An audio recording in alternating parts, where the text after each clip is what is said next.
The Holocaust, Hitler's final solution to the Jewish question, took the lives of over 6 million European Jews. The Holocaust changed many Jews' perspective about their faith and identity. Before the Holocaust, many European Jews held steadfastly onto their religious traditions.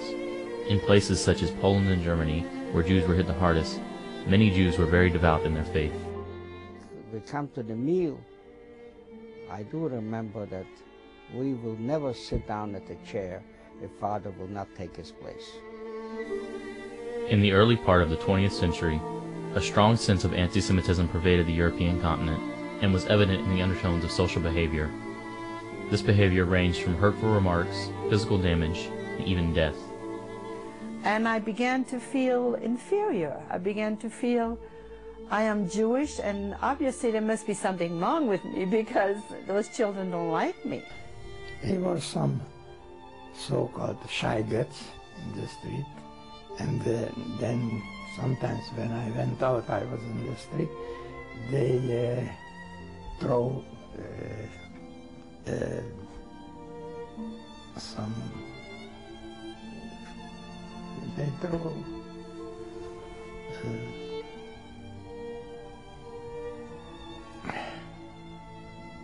stone.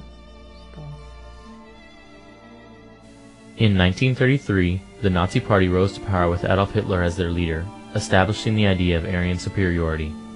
In the same year, the Nazis issued a decree defining a non-Aryan as, quote, anyone descended from non-Aryan, especially Jewish, parents or grandparents. One parent or grandparent classifies the descendant as non-Aryan, especially if one parent or grandparent was of the Jewish faith, end quote.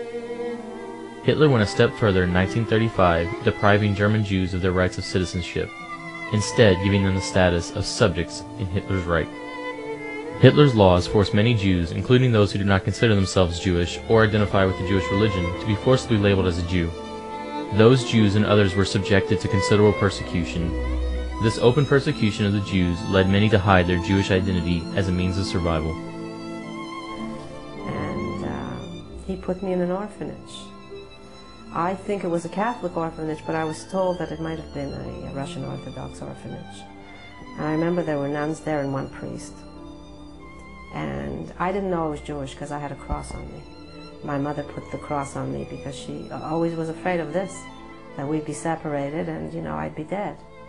So I never knew I was Jewish. I was fair with green eyes, with pale, you know, I was the perfect Aryan.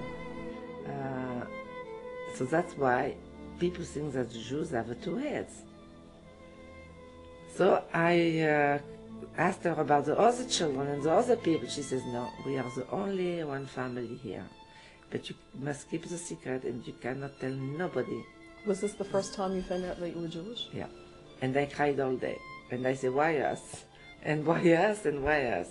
Because at that point my mother said that if people will know, then they will take us away also. And one of the things that this questioner asked, that I had to be free of Jewish blood to the 4th generation. And penalty for that was death, for false statement. So I signed it. World War II began in 1939 with Germany's invasion of Poland. In the same year, Jews began to be required to wear armbands or yellow stars to identify them. Soon after, Jews were forced into concentration camps and ghettos. Quickly, rumors began to spread of the horror and misery of the camps. Here, Elie Wiesel, a survivor of Auschwitz, describes the conditions of the camp in his book Night.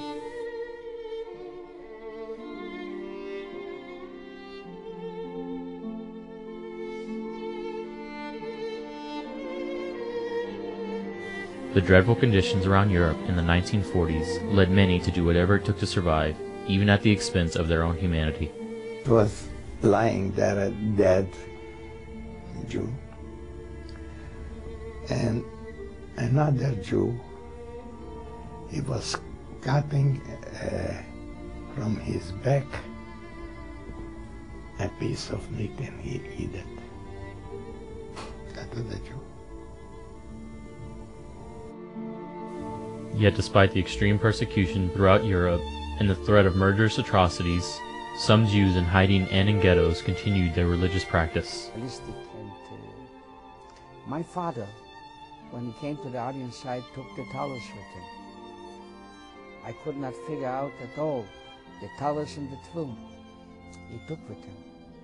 I always kept screaming, why do you need this? He will never give up. If they'll find me, this will not help if I have the tallis or not. It will help me that I'll die with my tallis. In Kizel there was in a private home a synagogue. They converted to a synagogue and there was quite a few dozen people who followed the Jewish tradition, the Jewish holidays. I was aware of it. I was invited, but I didn't attend it. By mid-1944, the final solution had done its damage. Most Jewish communities in Nazi territory had been exterminated, ranging from more than 90% in Poland to approximately 25% in France. After Hitler's death on April 30th, 1945, the German High Commander, Alfred Jodl, surrendered on May 7th of the same year, marking the end of World War II in the European theater. Upon liberation by the Allies, the Jews dispersed mainly to Israel and the United States, but some stayed in Europe. The Jewish survivors of the Holocaust have had varying psychological responses to their experiences. Some became disillusioned with the Jewish religion and culture. Do you trust people? No. I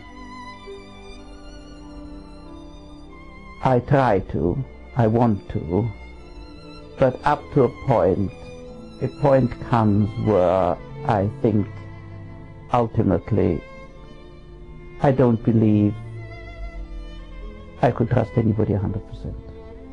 Religion divides people, and religion is guilty in a lot of trouble spots. Do you believe in God? No. I did it one time, a long time ago. But I can't. I tried once. While some chose not to identify with the Jews, others chose to maintain their traditions, but not their religious observance. I don't have a great feeling for the religious observance. I have a tremendous feeling for the heritage. I would really like for it to go on. I don't want it to be stopped by my generation or the next generation. Because, you know, I feel my parents, my grandparents, they went through so much. I want the heritage to go on. I'd do anything for that. But practicing, religiously practicing, I don't, nor did we when we came here. Still, there were others that who, as a result of the war, grew prouder of their religion and heritage. I am probably today more religious than I was as a youngster. When I was an adult, that would be my decision. But at this point, she felt that since I survived as a Jew, I should live until an adult as a Jew. I have a brother and sister who brought up their family with a Jewish background. They all were bar mitzvah, they all went to Talmud Torah, and they all learned about what they are and they are not ashamed, and that's it. Thank you very much.